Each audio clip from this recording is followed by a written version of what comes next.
All right, welcome to my first ever podcast that is going to be for a school assignment. Today I'm joined by a special guest, my roommate. Would you like to introduce yourself? Hi, I'm Alex Carpenter. I am John's roommate. So, this podcast, I figured we'd do something that's like very close to home for both of us. We both play Pokemon Go occasionally. Yes, we do. There's a couple good stints where we're playing for like weeks at a time, like just driving around in our vehicle, just finding Pokemon at Pokestops. Hard to say if they were highlights of our life or low points, but they were fun all the same. Agreed.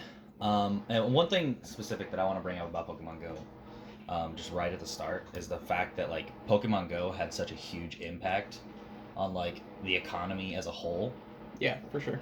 But the best part was that it had a huge impact indirectly. Like it didn't purposely like inject money into the economy so much as caused people to like go outside and spend their money at places. Yeah, just people causing foot traffic for the first time in, probably their entire life. Yeah, it's just like it was like such a huge game. It was like just the amount of people that like went outside to go do stuff and play Pokemon Go was just insane. Like there's just the simple fact that it was like hundreds of millions of people playing Pokemon Go. I think right now it's at like 600,000 downloads, or 600 million downloads, not thousand. That's an important distinction to make. Extremely important distinction. But it was like just the fact that there was like so many people playing like on its release, and with the fact that like Pokestops were like just random places that had like things of note. Like I know here in our town there's like a mural on the wall. Yeah. That's been there for like forever, and that just was a random Pokestop. It's like in an alley. It's a very poorly named Pokestop. What is that? It's keep your dog on a leash, girl on a bike. Yeah, that's It's but just, there's no great. punctuation, so it's very hard to read. But it's like it's insane how many businesses that it helped just with the foot traffic alone. So much so that there were like other businesses that like applied for Pokestops. Like because you can apply. On I hadn't even anticipated people to attempt applying to become a Pokestop. One of the craziest situations in which people applied was like strip clubs. Oh no. Were applying to be Pokestops. No. Children play this game. So it was like just random strip clubs would like have like put up ads say like, oh hey, you should come here and enjoy our strippers while also catching bad Pokemon. And like just crazy Pokestops in general. The White House was a Pokestop. Yeah.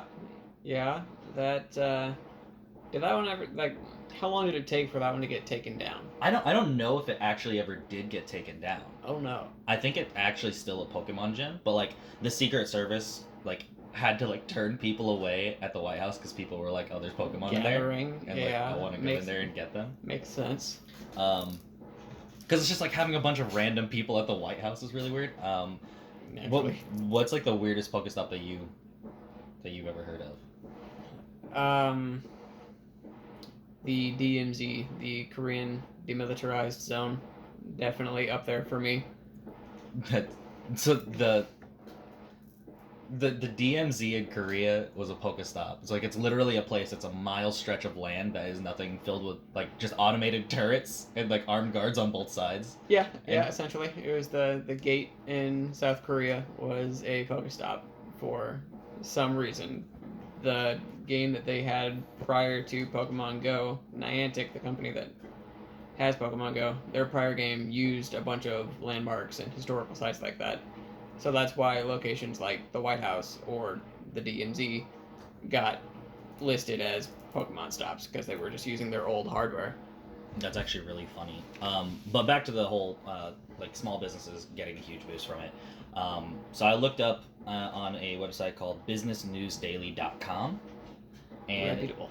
They have 82% of businesses with nearby Pokestops reported an average of 9% an increase in weekly foot traffic, and business in there and increased their sales of 12%. So those aren't small numbers when looking at a business.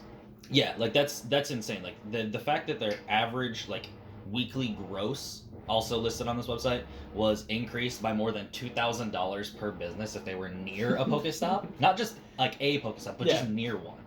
Like it could be like the church that's right next door at and then a I coffee could walk shop, to the gas station and go pick up a soda. Yeah. Yeah. Like that's insane. But the big one is the fact that Nintendo, during the first week of like Pokemon Go existing, had a over 200% increase in their stock market over 1 week. 200%. My word. And like it's crazy to think about because Nintendo actually has nothing to do with Pokemon Go. No. Nintendo is just closely related to Pokemon because they're the ones that like publish the game.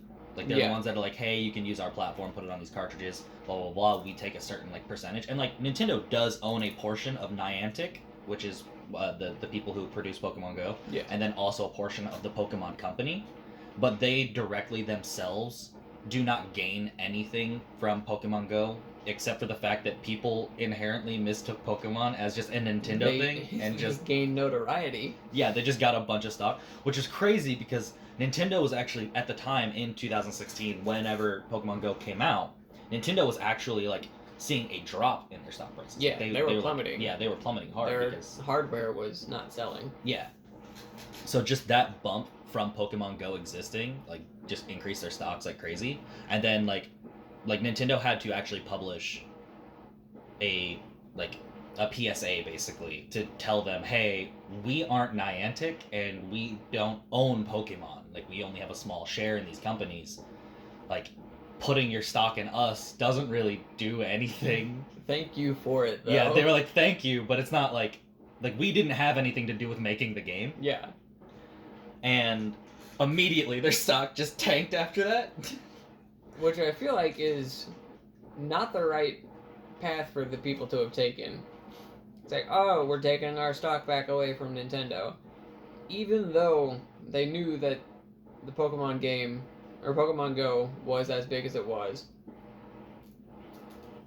It's Nintendo. I mean, how likely is it that Nintendo just falls off the face of the earth? Well, I mean, it wasn't the fact that... I don't think it was the fact that they felt... And they still came up ahead as opposed to what they started as. They went up like 200% in that first week, and like in the following weeks, they went down like 160 or something like that. Like, of that gain. So it's like... They still had a bump in their stock prices, and after that, like, they still rose like a bunch because they had like a bunch of successes with like mobile games that they came out with, which was like one of them was like a Mario Kart racing game, Mario Kart. And then there was Fire Emblem. They came out with a Fire Emblem mobile game shortly afterwards, and like those like really bumped their stocks again, and like the release of their new consoles and things like that, which sold really good. It's just like, it's crazy to think about though that these businesses that actually had nothing to do with the production of Pokemon Go just seen like really good rises in profit just because of random things like becoming a Pokestop. So it's like, that's just nutty to think about. Did you have anything about like Pokemon Go that you wanted to talk about? Because we're like running short on time now. No, nothing particularly for me. It was just oddly unifying for the human race. People I've never met or talked to like beforehand of the game's release became pretty good friends with them for a few months. Always meet up in town, play games and stuff like that. But I think that was probably the best like time to be in America was during those first 2 weeks of Pokemon Go. The closest thing that America has seen to like nationwide peace. Yeah, like just everybody all at once going out and hanging out together and trying to catch Pokemon. And, like, being friends and like, you know, everybody was like active and doing stuff. Like, I'm sure it did stuff for like health reasons. There's like a ton of stories also of people who have like lost weight because they play Pokemon Go so religiously. They're constantly walking around.